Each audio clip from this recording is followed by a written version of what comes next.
ஓம் சாந்தி 8/7/2025. இனிமையான குழந்தைகளே, உங்களுடைய இந்த வாழ்க்கை மிக மிக மதிப்புமிக்கதாகும்.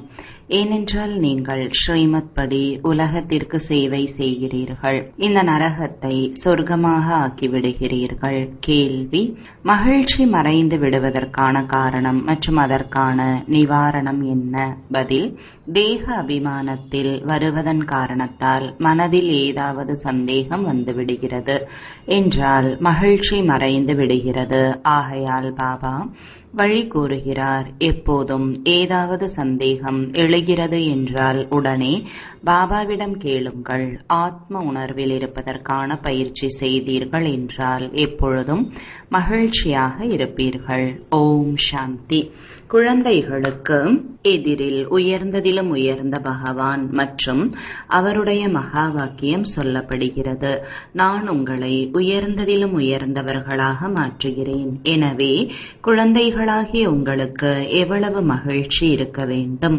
பாபா நம்மை முழு உலகத்திற்கும் எஜமானர்களாக மாற்றுகிறார் என்பதை புரிந்து கொள்ளவும் செய்கிறீர்கள். பரமபிதா பரமாத்மா உயர்ந்ததிலும் உயர்ந்தவர் என்று மனிதர்கள் கூறுகிறார்கள். நான் உலகத்திற்கு எஜமானனாக ஆவதில்லை என்று பாபா அவரே கூறுகிறார். பகவானுடைய மகா வாக்கியம். மனிதர்கள் என்னை உயர்ந்ததிலும் உயர்ந்தவர்கள் என்று சொல்கிறார்கள் மற்றும் நான் என்னுடைய குழந்தைகள் உயர்ந்ததிலும் உயர்ந்தவர்கள் என்று கூறுகிறேன். நிரூபித்து கூறுகிறார். கல்பத்திற்கு முன்பு போல நாடகத்தின் படிதான் முயற்சியும் செய்ய வைக்கிறார். ஏதாவது புரியவில்லை என்றால் கேளுங்கள் என்று பாபா அடிக்கடி கூறுகிறார். உலகம் என்றால் என்ன, வைகுண்டம் என்றால் என்ன என்பது போன்ற எதுவுமே மனிதர்களுக்கு தெரியவில்லை. எவ்வளவு நவாபுகள், முகலாயர்கள் போன்றவர்கள் இருந்துவிட்டு சென்றுள்ளார்கள். அமெரிக்கா எவ்வளவுதான் பணமுடையதாக இருந்தாலும் இந்த லக்ஷ்மி நாராயணனை போல இருக்க முடியாது. அவர்கள் வெள்ளை மாளிகை போன்றவைகளை உருவாக்குகிறார்கள். ஆனால் சத்தியுகத்தில் ரத்தினங்களால் அலங்கரிக்கப்பட்ட பொன்னாலான மாளிகை உருவாகிறது. அதை சுகதாமம் என்று சொல்லலாம். இந்த உலக நாடக சக்கரத்தில் உங்களுடையதுதான் கதாநாயகன் கதாநாயகி நடிப்பாகும். நீங்கள் வைரங்களாக ஆகிறீர்கள். சத்யுகம் இருந்தது, இப்போது கலியுகமாக இருக்கிறது. நீங்கள் எவ்வளவு பாக்கியசாலிகள் என்று பாபா கூறுகிறார். பகவான் அவரே அமர்ந்து புரிய வைக்கிறார் என்றால் எவ்வளவு மகிழ்ச்சியாக இருக்க வேண்டும். உங்களுடைய இந்த படிப்பு புதிய உலகத்திற்கானது. உங்களுடைய இந்த வாழ்க்கை மிகவும் மதிப்பு மிக்கதாகும். ஏனென்றால் நீங்கள் உலகத்திற்கு சேவை செய்கிறீர்கள். நரகத்தை சொர்க்கமாக ஆக்குங்கள் என்றுதான் பாபாவை அழைக்கிறார்கள். சொர்க்கத்தை உருவாக்கும் இறை தந்தை என்று சொல்கிறார்கள் அல்லவா? நீங்கள் சொர்க்கத்தில் இருந்தீர்கள் அல்லவா? இப்பொழுது நரகத்தில் இருக்கின்றீர்கள் என்று பாபா கூறுகிறார். பிறகு சொர்க்கத்திற்கு செல்வீர்கள். நரகம் ஆரம்பமாகிறது என்றால் பிறகு சொர்க்கத்தின் விஷயங்கள் மறந்து விடுகின்றன.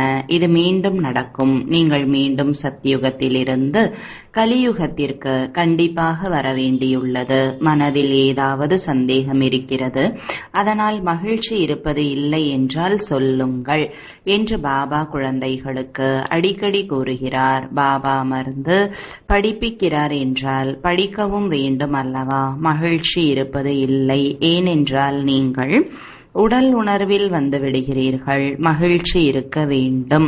பாபா வெறும் பிரம்மாண்டத்திற்கு மட்டும்தான் எஜமானராக இருக்கிறார்.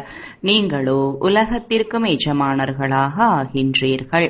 பாபாவை படைப்பவர் என்று சொல்லப்படுகிறது.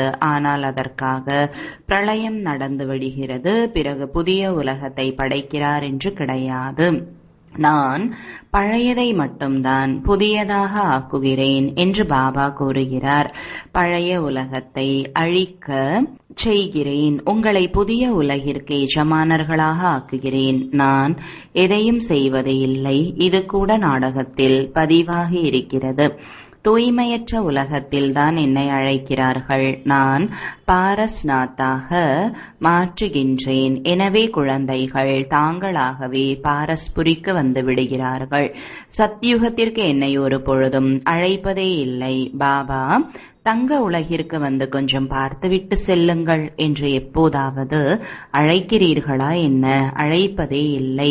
துக்கத்தில் அனைவரும் சிந்திப்பார்கள். தூய்மையற்ற உலகத்தில் நினைவு செய்கிறார்கள். சுகத்தில் யாரும் நினைவு செய்வது இல்லை என்று பாடப்பட்டுள்ளது. நினைவு செய்வதே இல்லை, அழைப்பதும் இல்லை. வெறுமனே துவாபர யுகத்தில் ஆலயங்களை உருவாக்கி அதில் என்னை வைத்து விடுகிறார்கள். பூஜை செய்வதற்காக கல்லில் இல்லை என்றால் வைரத்தில் லிங்கத்தை உருவாக்கி வைத்து விடுகிறார்கள். எவ்வளவு அதிசயமான விஷயங்களாக இருக்கிறது. நல்ல விதத்தில் காதுகளை தீட்டிக் கொண்டு கேட்க வேண்டும். காதுகளையும் தூய்மையாக்க வேண்டும். தூய்மைதான் முதன்மையானது. சிங்கத்தின் பால் தங்க பாத்திரத்தில் தான் நிற்கும் என்று சொல்கிறார்கள். இதிலும் கூட தூய்மை இருந்தால்தான் தாரணை ஏற்படும். காமம் மிக பெரிய எதிரி. இதன் மீது வெற்றியடைய வேண்டும் என்று பாபா கூறுகிறார். இது உங்களுடைய கடைசி பிறவி. இது அதே மகாபாரத சண்டையாகவும் இருக்கிறது. கல்ப கல்பமாக எப்படி விநாசம் நடந்ததோ அப்படியே நாடகத்தின்படி இப்போதும் நடக்கும் என்பதையும் நீங்கள் தெரிந்துள்ளீர்கள். குழந்தைகளாகிய நீங்கள் மீண்டும் சொர்க்கத்தில் தங்களுடைய மாளிகைகளை கல்பத்திற்கு முன்பு போலவே உருவாக்க வேண்டும். சொர்க்கத்தை பாரடைஸ் என்று சொல்கிறார்கள். புராணங்களிலிருந்து பாரடைஸ் என்ற வார்த்தை வந்தது. மானசரோவரில் தேவதைகள் இருந்தார்கள் என்று கூறுகிறார்கள். அதில் யாராவது மூழ்கி எழுந்தார்கள் என்றால் தேவதைகளாக ஆகிவிடுவார்கள் என்று சொல்கிறார்கள். உண்மையில் அது ஞான மானசரோவர் ஆகும். அதில் மூழ்கி எழுவதன் மூலம் நீங்கள் எந்த நிலையிலிருந்து என்னவாக ஆகிவிடுகிறீர்கள்? அழகானவர்களை தேவதைகள் என்று சொல்கிறார்கள். சிறகுகளுடைய தேவதைகள் இருக்கிறார்கள் என்பது கிடையாது. எப்படி பாண்டவர்களாகிய உங்களை மகாவீர் என்று சொல்லப்படுகிறது. பிறகு அவர்கள் பாண்டவர்களுடைய பெரிய பெரிய சித்திரங்களை குகை ஓவியங்களாக காட்டியுள்ளார்கள். பக்தி மார்க்கத்தில் எவ்வளவு பணத்தை அழிக்கிறார்கள். நான் குழந்தைகளை செல்வந்தர்களாக மாற்றியிருந்தேன் என்று பாபா கூறுகிறார். நீங்கள் இவ்வளவு செல்வம் அனைத்தையும் எங்கே இழந்தீர்கள்? பாரதம் எவ்வளவு செல்வம் நிறைந்ததாக இருந்தது. இப்பொழுது பாரதத்தின் நிலை என்னவாக இருக்கிறது? எந்த பாரதம் 100% செல்வம் நிறைந்ததாக இருந்ததோ அது இப்போது 100% ஒன்றும் இல்லாமல் ஆகிவிட்டது. குழந்தைகளாகிய நீங்கள் எவ்வளவு ஏற்பாடுகள் செய்ய வேண்டும். சிறிய குழந்தைகளுக்கும் கூட சிவபாபாவை நினைவு செய்யுங்கள், நீங்கள் கிருஷ்ணரை போல ஆவீர்கள் என்பதை புரிய வைக்க வேண்டும். கிருஷ்ணர் எப்படி உருவானார் என்பது யாருக்காவது தெரியுமா என்ன? முற்பிறவியில் சிவபாபாவை நினைவு செய்ததன் மூலம்தான் கிருஷ்ணராக ஆனார். எனவே குழந்தைகளாகிய உங்களுக்கு எவ்வளவு மகிழ்ச்சி இருக்க வேண்டும். ஆனால் யார் எப்போதும் மற்றவர்களுடைய சேவையில் இருக்கிறார்களோ அவர்களுக்கு தான் அளவற்ற மகிழ்ச்சி இருக்கும். முக்கியமான தாரணை, நடத்தை மிக மிக ராயலாக இருக்க வேண்டும். உணவு பழக்கம் மிகவும் நன்றாக இருக்க வேண்டும். குழந்தைகளாகிய உங்களிடத்தில் யாராவது வருகிறார்கள் என்றால் அவர்களுக்கு ஒவ்வொரு விதத்திலும் சேவை செய்ய வேண்டும். ஸ்தூலத்திலும் இருக்க வேண்டும், சூக்ஷ்மத்திலும் செய்ய வேண்டும். ஸ்தூல மற்றும் ஆன்மீகம் இரண்டு சேவை செய்வதன் மூலம் அளவற்ற மகிழ்ச்சி ஏற்படும். யாராவது வந்தார்கள் என்றால் அவர்களுக்கு நீங்கள் உண்மையான சத்திய நாராயணனுடைய கதையை சொல்லுங்கள். சாஸ்திரங்களில் என்னென்ன கதைகளை எழுதிவிட்டார்கள். விஷ்ணுவின் நாபியிலிருந்து பிரம்மா வந்தார். பிறகு பிரம்மாவின் கைகளில் சாஸ்திரங்களை கொடுத்து விட்டார்கள். விஷ்ணுவின் நாபியில் இருந்து பிரம்மா எப்படி வருகிறார்? எவ்வளவு ரகசியம் இருக்கிறது. வேறு யாரும் இந்த விஷயங்கள் எதையும் புரிந்து கொள்ள முடியாது. நாபியிலிருந்து வருவதற்கான விஷயமே இல்லை. பிரம்மாவிலிருந்து விஷ்ணுவாகவும் விஷ்ணுவிலிருந்து பிரம்மாவாகவும் ஆகிறார். பிரம்மா விஷ்ணுவாக ஆவதற்கு ஒரு வினாடி ஆகிறது. ஒரு வினாடியில் ஜீவன் முக்தி என்று சொல்லப்படுகிறது. நீங்கள் விஷ்ணு ரூபமாக ஆகின்றீர்கள் என்று பாபா பிரம்மா பாபாவிற்கு காட்சி காட்டினார். ஒரு வினாடியில் நம்பிக்கை ஏற்பட்டுவிட்டது. விநாசத்தின் காட்சி கூட ஏற்பட்டது. இல்லை என்றால் கல்கத்தாவில் பாபா ராஜாவை போல ஆடம்பரமாக இருந்தார். எந்த கஷ்டமும் இல்லை. மிகவும் ராயலாக இருந்தார். இப்பொழுது பாபா உங்களுக்கு இந்த ஞான ரத்தினங்களின் வியாபாரத்தை கற்றுக் கொடுக்கிறார். அந்த வியாபாரம் இதற்கு முன்னால் ஒன்றுமே இல்லை. ஆனால் இவருடைய நடிப்பிற்கும் உங்களுடைய நடிப்பிற்கும் வித்தியாசம் இருக்கிறது. பாபா இவருக்குள் பிரவேசித்தார் மற்றும் இவர் உடனே அனைத்தையும் விட்டுவிட்டார். பட்டி உருவாக வேண்டியிருந்தது. நீங்களும் அனைத்தையும் விட்டுவிட்டீர்கள். நதியை கடந்து வந்தீர்கள். பட்டியில் அமர்ந்தீர்கள். என்னென்ன நடந்தது? எந்த கவலையும் இல்லை. கிருஷ்ணர் கோபியர்களை விரட்டினார் என்று சொல்கிறார்கள். ஏன் விரட்டினார்? அவர்களை பட்டத்து ராணிகளாக மாற்றுவதற்காக. குழந்தைகளாகிய உங்களை சொர்க்கத்தின் மகாராணிகளாக மாற்றுவதற்காக இந்த பட்டி உருவாக வேண்டியிருந்தது. சாஸ்திரங்களில் என்னவெல்லாம் எழுதிவிட்டார்கள், நடைமுறையில் என்னென்ன இருக்கிறது என்பதை இப்போது நீங்கள் புரிந்து கொள்கிறீர்கள். விரட்டுவதற்கான விஷயமே இல்லை. கல்பத்திற்கு முன்பு கூட திட்டு கிடைத்திருந்தது. பெயர் கெட்டு போயிருந்தது. இது நாடகம். என்னவெல்லாம் நடக்கிறதோ அது கல்பத்திற்கு முன்பு போலவே நடக்கிறது. கல்பத்திற்கு முன்னால் யாரெல்லாம் ராஜ்யத்தை அடைந்தார்களோ அவர்கள் கண்டிப்பாக வருவார்கள் என்பதை நீங்கள் இப்பொழுது நல்ல விதத்தில் தெரிந்துள்ளீர்கள். நானும் கூட கல்ப கல்பமாக வந்து பாரதத்தை சொர்க்கமாக மாற்றுகின்றேன் என்று பாபா கூறுகிறார். முழுமையாக 84 பிறவிகளின் கணக்கை கூறியிருக்கிறேன். சத்யுகத்தில் நீங்கள் அமரர்களாக இருக்கிறீர்கள். அங்கே அகால மரணங்கள் நிகழ்வது இல்லை. சிவபாபா காலனின் மீது வெற்றியடைய வைக்கிறார். நான் காலனுக்கெல்லாம் காலன் என்று கூறுகிறார். இதை பற்றி கதைகள் கூட இருக்கின்றன அல்லவா? நீங்கள் காலனின் மீது வெற்றி அடைகிறீர்கள். நீங்கள் அமர உலகத்திற்கு செல்கிறீர்கள். அமர உலகத்தில் உயர்ந்த பதவி அடைவதற்கு ஒன்று தூய்மையாக வேண்டும், மற்றொன்று தெய்வீக குணங்களை தாரணை செய்ய வேண்டும். தினமும் தங்களுடைய கணக்கை பாருங்கள். ராவணனின் மூலம் உங்களுக்கு நஷ்டம் ஏற்பட்டது. என் மூலமாக உங்களுக்கு நன்மை நடக்கிறது. வியாபாரிகள் இந்த விஷயங்களை நல்ல விதத்தில் புரிந்து கொள்வார்கள். இது ஞான ரத்தினங்கள். யாராவது சில வியாபாரிகள் தான் இவற்றை வியாபாரம் செய்வார்கள். நீங்கள் வியாபாரம் செய்ய வந்துள்ளீர்கள். சிலர் நல்ல விதத்தில் வியாபாரம் செய்து 21 பிறவிகளுக்கு சொர்க்கத்திற்கான வியாபாரத்தை செய்து கொள்கிறார்கள். 21 பிறவிகள் என்ன?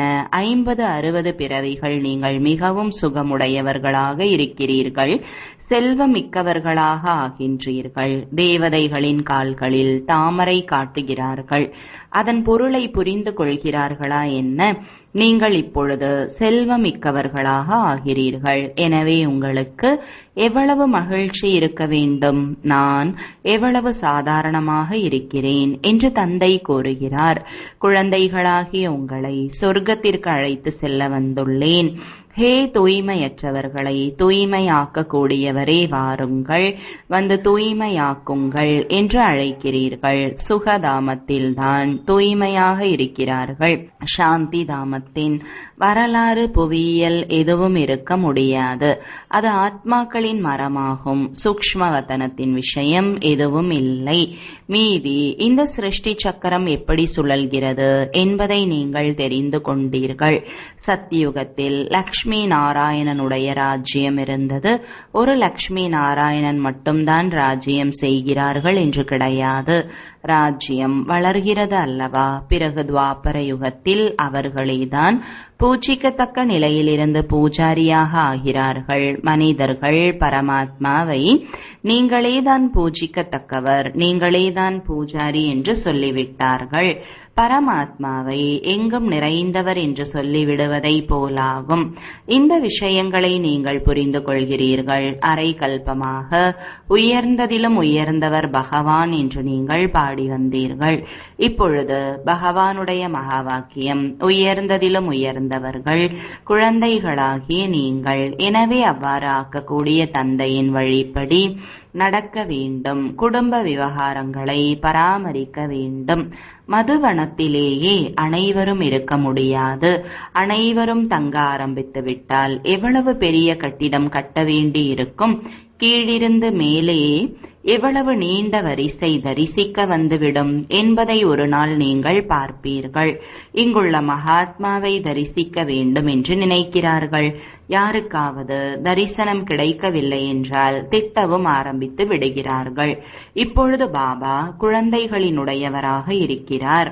குழந்தைகளுக்கு படிப்பு சொல்லித் தருகிறார். நீங்கள் யாருக்காவது வழி சொல்கிறீர்கள் என்றால் சிலர் நல்ல விதத்தில் நடக்கிறார்கள், சிலரால் கடைபிடிக்க முடிவது இல்லை.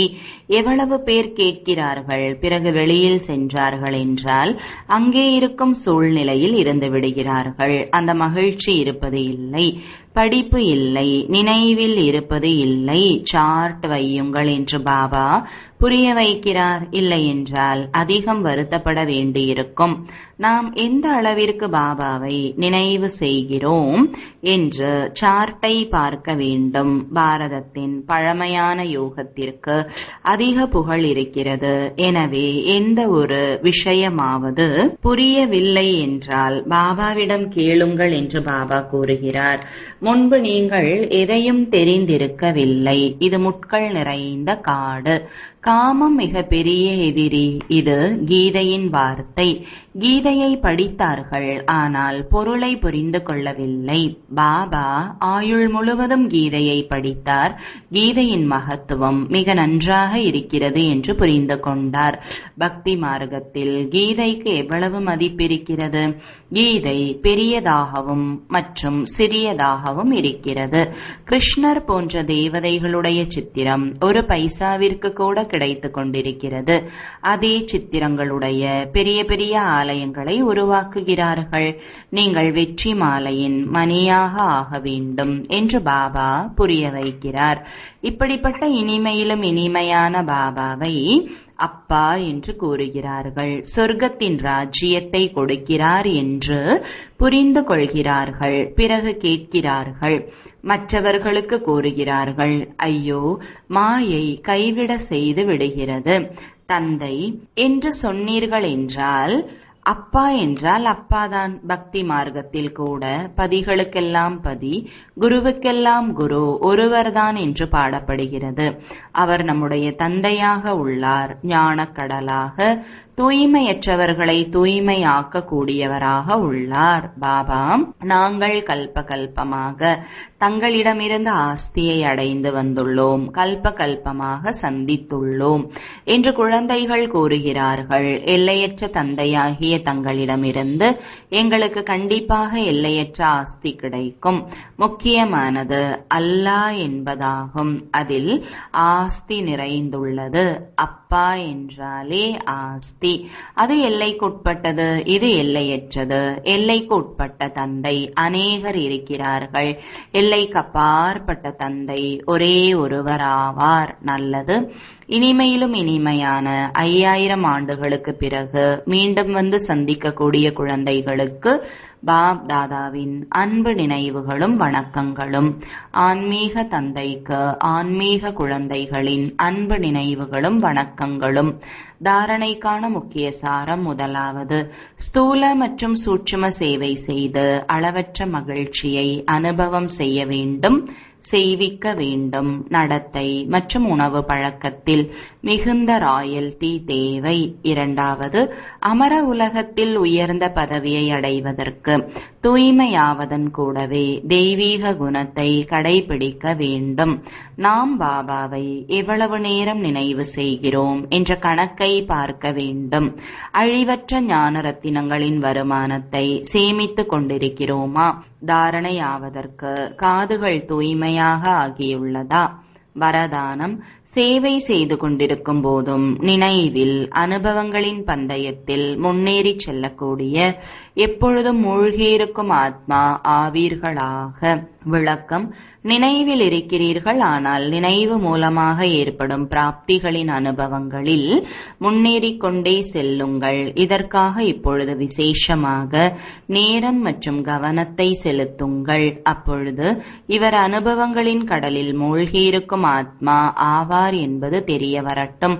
எப்படி தூய்மை, அமைதியின் வாயுமண்டலத்தின் உணர்வு ஏற்படுகிறது, அதே போல சிறந்த யோகி ஈடுபாட்டில் மூழ்கி இருக்கக்கூடியவர்கள் ஆவார்கள் என்ற அனுபவம் ஏற்படட்டும். ஞானத்தின் தாக்கம் இருக்கிறது, ஆனால் யோகத்தின் சித்தி சொரூபத்தின் தாக்கம் ஏற்படட்டும். சேவை செய்து கொண்டிருக்கையிலும் நினைவின் அனுபவங்களில் மூழ்கியிருங்கள். நினைவு யாத்திரை என்ற பந்தயத்தில் முன்னேறிச் செல்லுங்கள். ஸ்லோகன்: வெற்றியை ஏற்றுக்கொண்டு விடுவதென்பது வருங்கால வினை பயனை இங்கேயே முடித்துக் கொண்டு விடுவது. அவ்யக்த சமிஞ்சை: எண்ணங்களின் சக்தியை சேமிப்பு செய்து சிறந்த சேவைக்கு கருவியாகுங்கள். எந்த அளவிற்கு குழந்தைகளாகிய நீங்கள் சிறந்த எண்ணங்களின் சக்தியில் நிறைந்தவர்களாகிக் கொண்டே செல்வீர்களோ, அந்த அளவுக்கு சிறந்த எண்ணங்களின் சக்திசாலி சேவையின் சொரூபம் தெளிவாக தென்படும். நம்மை யாரோ அழைத்து கொண்டிருக்கிறார்கள். ஏதோ தெய்வீக புத்தி மூலமாக சுப சங்கல்பத்தின் அழைப்பு வந்து கொண்டிருக்கிறது என்று ஒவ்வொருவரும் அனுபவம் செய்வார்கள். ஒரு சிலர் பிறகு திவ்ய திருஷ்டி மூலமாக தந்தை மற்றும் இடத்தை பார்ப்பார்கள். இரண்டு விதமான அனுபவங்கள் மூலமாக மிகவுமே தீவிர வேகத்துடன் தங்களது சிறந்த புகலிடத்திற்கு போய் சேர்ந்து விடுவார்கள். ஓம் சாந்தி.